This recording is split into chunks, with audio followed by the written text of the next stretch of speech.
Welcome to the second episode of Britain's Rarest, a series where I'll be covering some of our nation's most threatened and in many cases most beautiful animals. This week I'll be talking about one of Britain's most elusive predators, the Pine Marten. But I won't be doing it alone.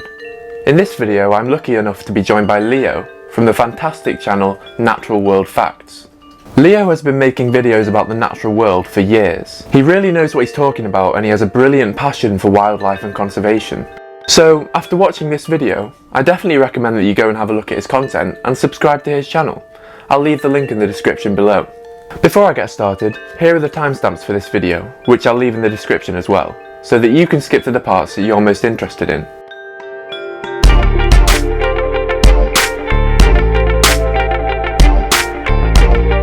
Now, over to Leo to share some information about the Pine Marten. 1. Some facts about the Pine Marten.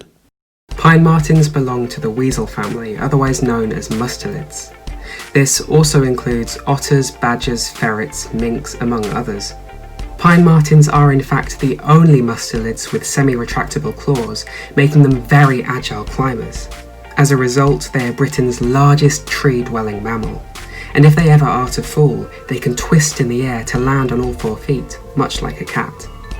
Although they are great climbers, Pine Martens usually feed on the ground, hunting at around nighttime and dusk. They will eat small mammals like voles and mice, as well as invertebrates, fruits, fungi, and small birds. They are also known to scavenge on carrion, as well as steal birds' eggs when possible. They have also been known to hunt squirrels, meaning there is evidence to suggest that their presence in the UK reduces numbers of the non-native and invasive grey squirrels. This has a positive impact on the population of the native red squirrels, as grey squirrels are larger and heavier and spend more time on the ground, making them easier for Pine Martens to hunt and kill. If you'd like me to make a video talking about this relationship between grey squirrels and Pine Martens, then let me know in the comments. That said, I might have already made one by the time that you're watching this video, in which case you can watch it here.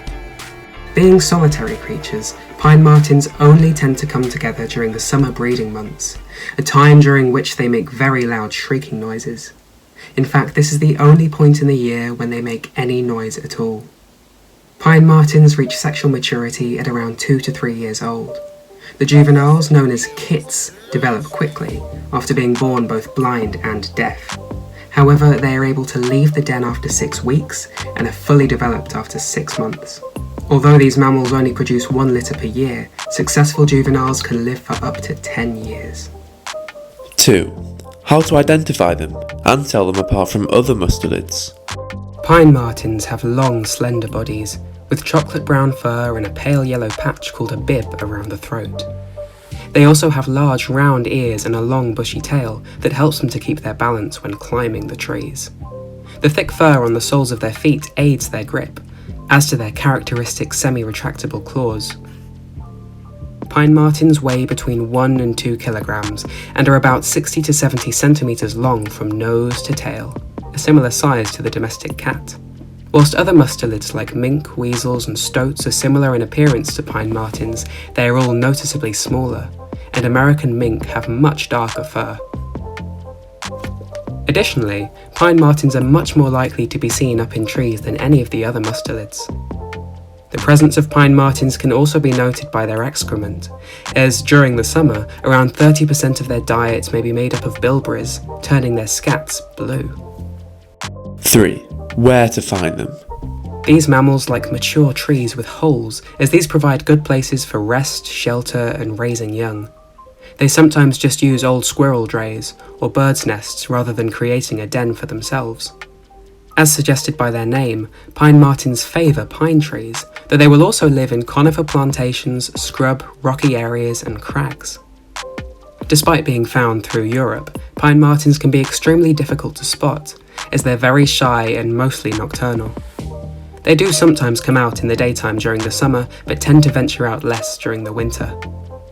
Northern Scotland is the largest stronghold for Pine Martens in the United Kingdom, with around 3,700 adults. In England, it was thought that Pine Martens were hunted to extinction, until 2015, when some individuals were found living in a wood in Shropshire. They can now sometimes be seen in Cumbria and Northumberland too. Additionally, if the recent reintroductions in the Forest of Dean prove successful, then the woods of the Wye Valley are hoped to become a new stronghold in England. A few isolated colonies also remain in Northern Ireland. 4. Why they're under threat. Whilst foxes, golden eagles, wolves and wildcats all hunt pine martens across Europe, humans are by far their biggest threat, which is why pine martens are now critically endangered in England and Wales. Pine martens used to be widespread across the United Kingdom. In fact, at one point in time, they were the second most common carnivore in Britain. But over time, hunting, woodland clearance, the fur industry and predator control associated with game shooting have restricted pine marten populations to just a few areas across the UK. 5. Why you should help them. Now, as I said in the first episode of this series, many of the reasons for why we should save one particular species also apply to why we should save any species. I've already made a video explaining some of these general but still crucial reasons for why saving species is important, and you can watch that here.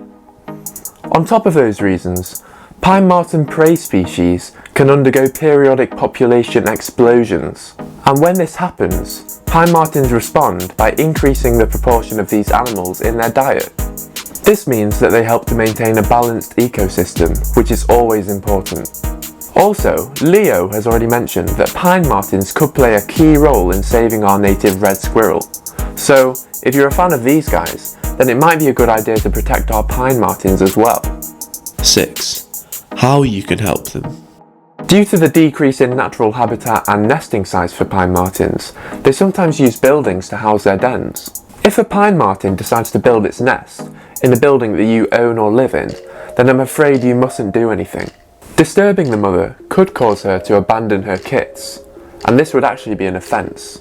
If this happens to you, and you're in doubt about how to respond, then contact your local National Parks and Wildlife Service ranger. I'll leave the link for them below. There are also some steps that you could take to prevent Pine Martens moving in with you in the first place. For example, you could put up nest boxes near where you live.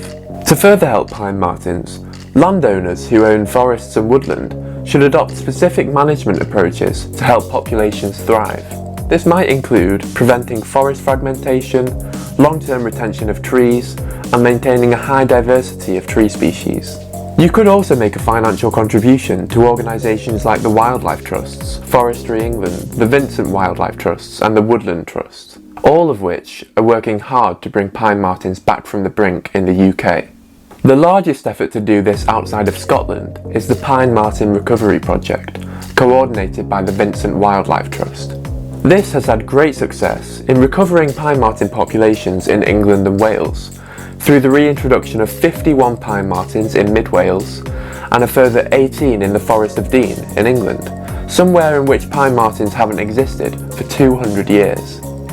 You could even adopt a Pine Marten with the Shropshire Wildlife Trust. If you see a Pine Marten in the wild, make sure you report it to the Vincent Wildlife Trust, and if you can, take a photo or a video.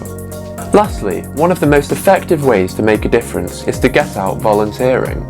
These organisations really need people out in the field, helping to collect data by doing things like monitoring camera traps or searching for Pine Marten droppings. So if you live near a Pine Marten population, then this is definitely something that you should consider. And again, I'll leave the links in the description to all of these things that I've just mentioned. So that's the Pine Marten summed up, as well as why you should help it and how. I'd like to give a big thanks to Leo from Natural World Facts for working with me in this episode, and I encourage you all to go and have a look at his content and subscribe to his channel. Again, the link is in the description below. If you've enjoyed this video and you're interested in learning about how you can help other animal species near you, then make sure you hit the like button and subscribe to my channel for more videos.